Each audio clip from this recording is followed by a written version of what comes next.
Okay, I'm gonna try to do it quick, but we'll see how it turns out. Anyway, this is a video of a SMD DD1 Plus and the CC1 Plus.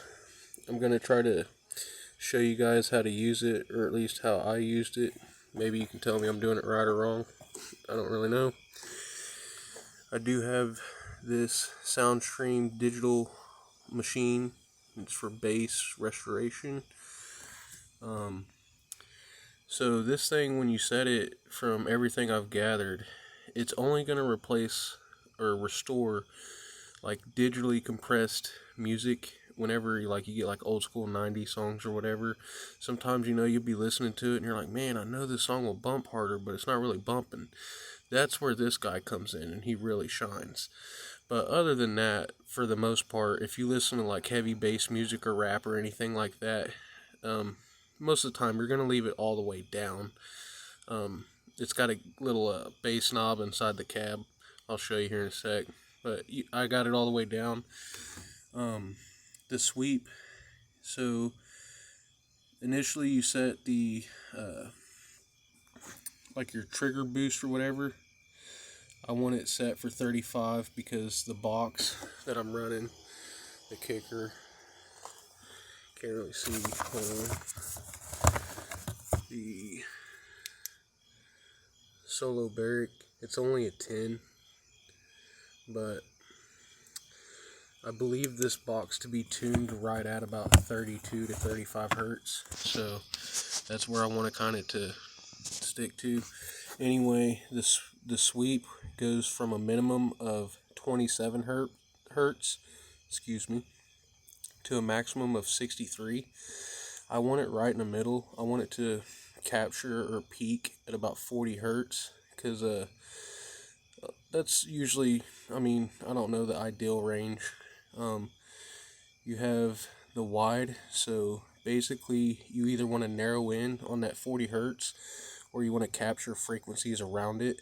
So I want to be able to capture roughly from like 28 hertz to 55, whatever it may be, but that's what the wide helps do. Or you could narrow it in closer to that 40, 41 hertz or wherever, this is. Essentially, if you just wanted like one frequency boosted or restored, sorry, not boosted, restored, then you would set it, to that frequency, then you would turn your wide all the way down. That way it narrows in on that frequency.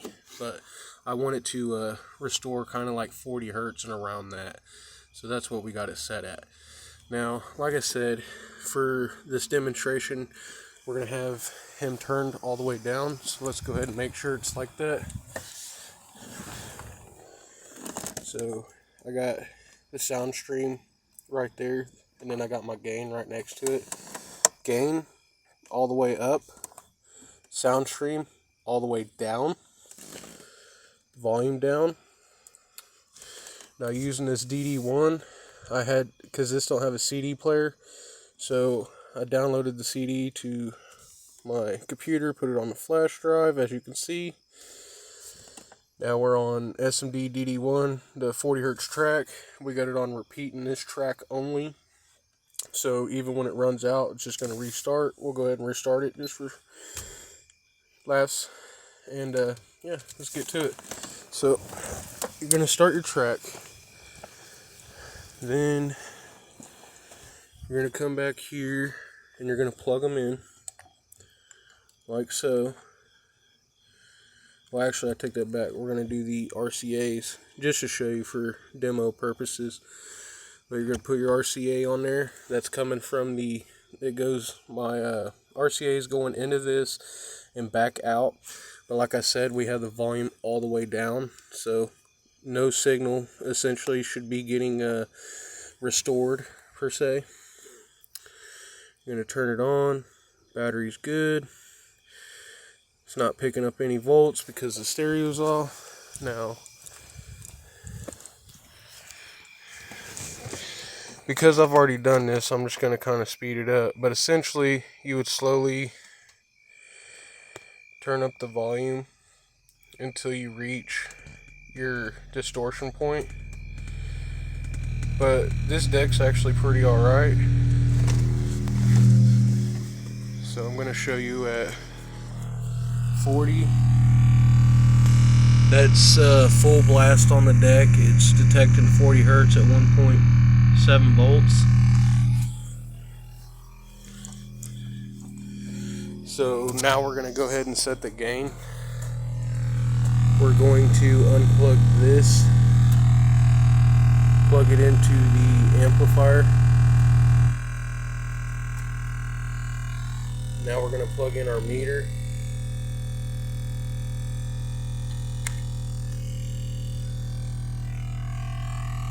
We're going to turn the gain right here.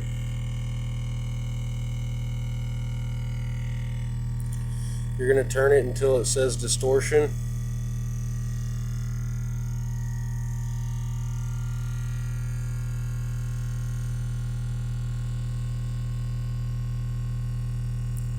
And just to show you, I barely have the gain turned up. I mean, if you see the minimum, I'm setting at like 9 o'clock. So there's distortion. You're going to now click read.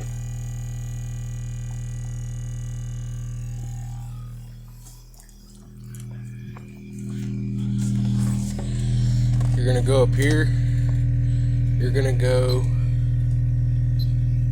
to track 3. Repeat that. Sorry about the high pitch one. Neighbors are probably pissed. So anyway, see where it says set overlap, negative or +1. So you're gonna go back to the gain right here. You're gonna turn the gain. I like to set mine at about 3 overlap.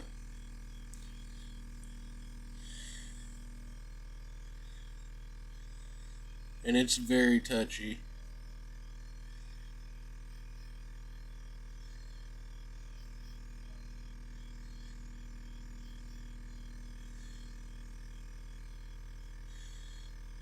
I mean, so touchy.